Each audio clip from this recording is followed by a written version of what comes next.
ideas into practice by integrating spiritual disciplines like quiet, prayer, scripture, and Sabbath into our busy lives to slow down and simplify our lives around God. Today we come to our final session. But to say it again, this course is just a primer. You have a lifelong journey of following Jesus ahead of you. But before you go, we need to key in on one final idea that is of the utmost importance. You are not meant to go on this journey alone. You are meant to follow Jesus in community. We started this course with Jesus' invitation in Mark 1. "Come, follow me," Jesus said, "and I will send you out to fish for people." Then we read, "At once they left their nets and followed him." Notice, Jesus did not have an apprentice, singular. He had apprentices, plural, meaning Jesus' invitation was to come follow him in community. Just a few pages later, we read this. Jesus went up on a mountainside and called to him those he wanted, and they came to him. He appointed 12 that they might be with him. Why 12? Why not 21 or 100? Because this is a highly symbolic act. Jesus is intentionally naming 12 disciples to evoke the 12 tribes of Israel.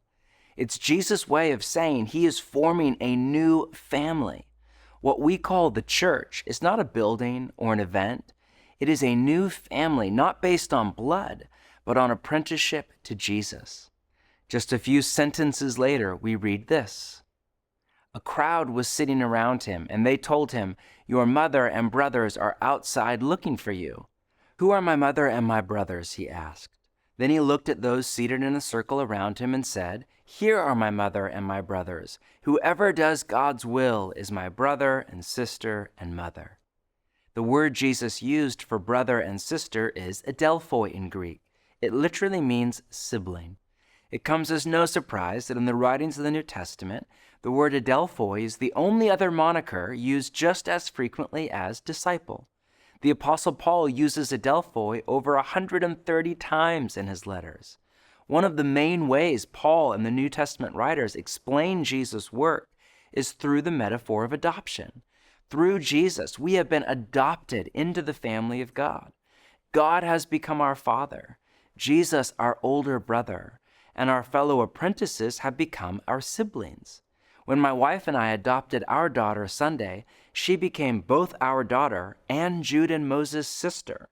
She became part of a new family.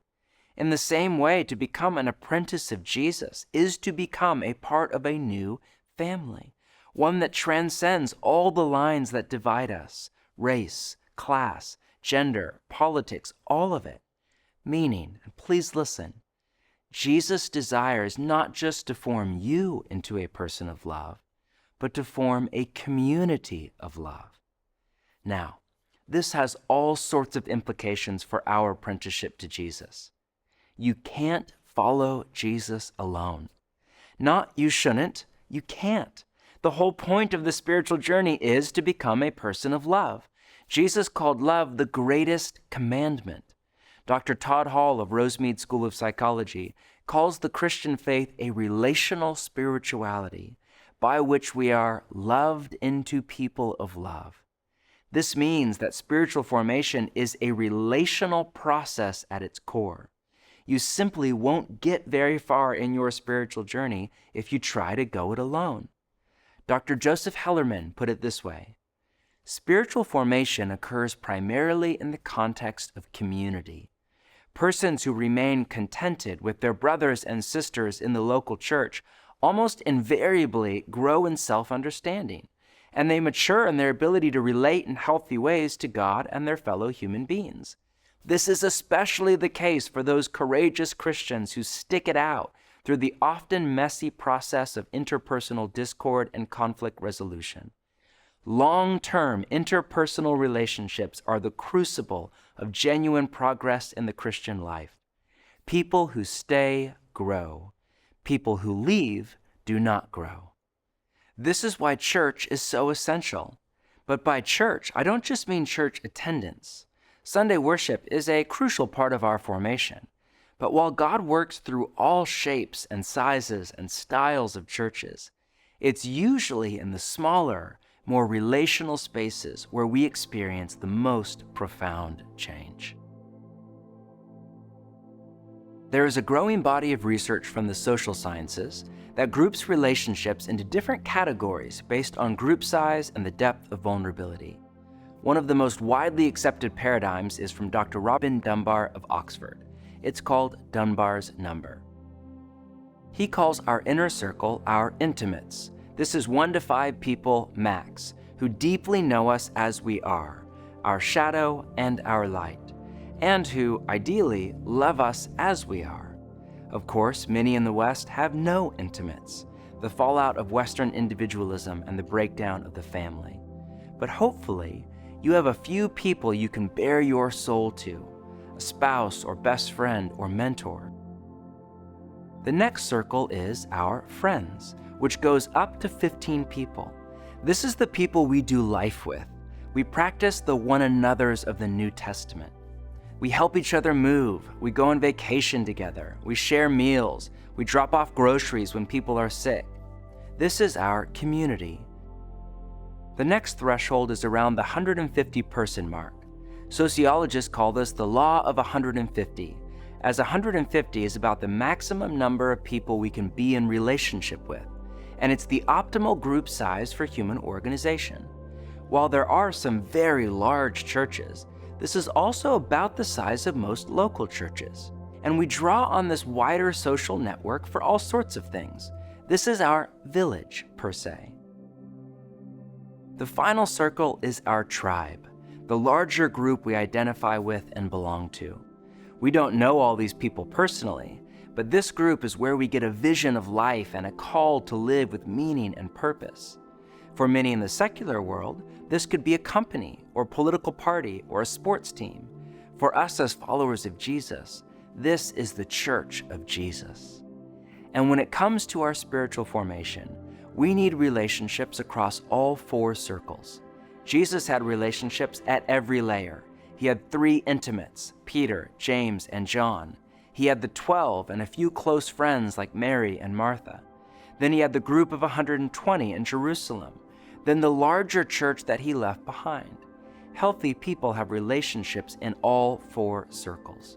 But our deepest formation, growth, healing, and change all happens in the smaller circles. We all need what Celtic Christians called an anam cara, or a soul friend, to bear our most vulnerable burdens with. C.S. Lewis once said the essence of friendship can be summed up in the phrase, "You too?" Meaning, friends come together around a shared joy, like backpacking or surfing or reading fiction. In a spiritual friendship, the shared joy is Jesus. And we need a community to do life with. We were created to live deeply relational lives. And it's in the first 2 circles of our closest community that we experience deep, lasting transformation. And yet, we all have mixed feelings about these deep relationships. Part of us aches for connection to God and to others. We desire to know and be known, to give and receive love. But part of us is terrified of connection, especially if in our childhood we did not receive safe, steady love from our parents or caregivers, or if we've been deeply wounded along the way. The therapist Susie Hausch once said, "Our deepest wounds come from relationships, but so does our deepest healing." These deeper relationships are essential to our healing and growth. And yet, in our modern world of radical individualism, digital distraction, and transience, these types of relationships will not just fall on our head. They will require us to make an intentional effort. So, before we go, let me name what these relationships look like. Spiritual friendships are marked by 3 core characteristics. The first is depth. These are not superficial relationships where we chat about the weather or our work projects or what show we're watching on TV. We talk about what's below the surface. We talk about our life with God, our pain, our suffering, our sin, where the growth edge is in our formation. But it's not just depth, it's also vulnerability. We come together around our weakness, not just our strength. We are raw, honest, and transparent with each other about what Jesus called our spiritual poverty. There are two parts to this. One is telling the truth, or the practice of confession, naming our sin and shame to one another. We can't live without sin, but we can live without secrets. The other is listening deeply to each other's stories and struggles. Neurobiologists tell us that when people feel felt, when they feel listened to in a compassionate way, it's indistinguishable from feeling loved. As we listen deeply to each other tell our stories and help each other make sense of our stories in God, we experience real healing from both sin and shame. Finally is a commitment to transformation.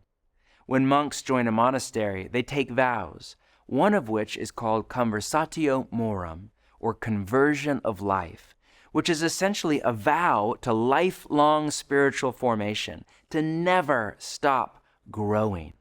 Many people reach a certain level of spiritual maturity and then plateau. Okay, I'm good now. But as apprentices of Jesus, we come together not just to be a safe place to process emotional pain, but ultimately to give ourselves more deeply to Jesus. This means part of our relational dynamic is telling the truth to each other. I need people to both comfort me and confront me at times, to point out my potential and also any pitfalls.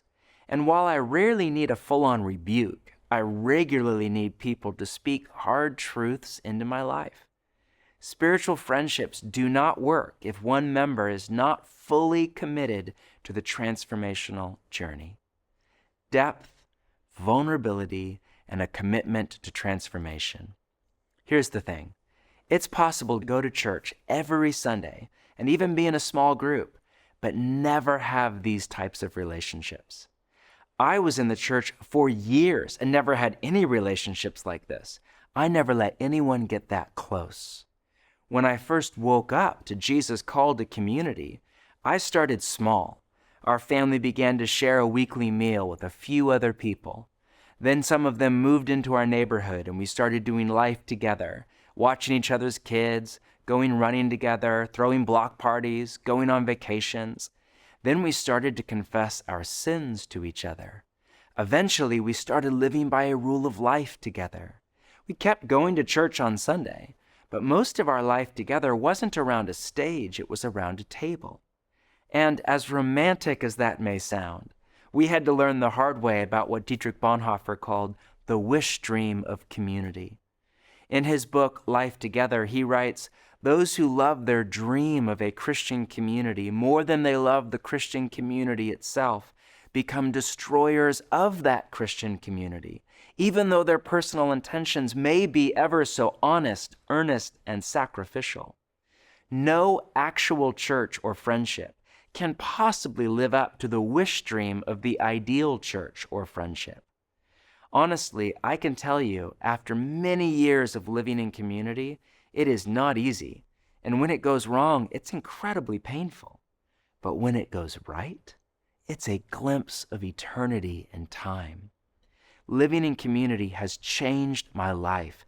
I will never go back to just going to church on Sunday and living like an American individualist the other 6 days of the week. If you want to go far in your spiritual journey, cultivate a community of depth, vulnerability, and commitment to transformation, and follow Jesus together.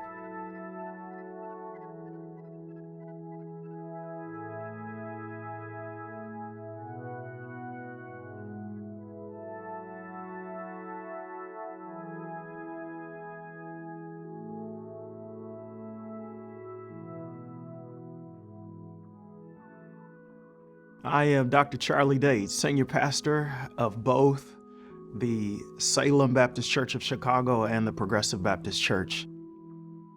I think in my own life that recognizing the scope and the gravity of God's call on my life happened in the context of that community.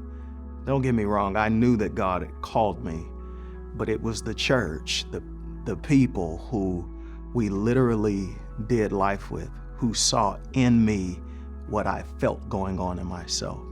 So in a real sense, they helped to interpret what I was trying to read. I think of a few specific relationships too.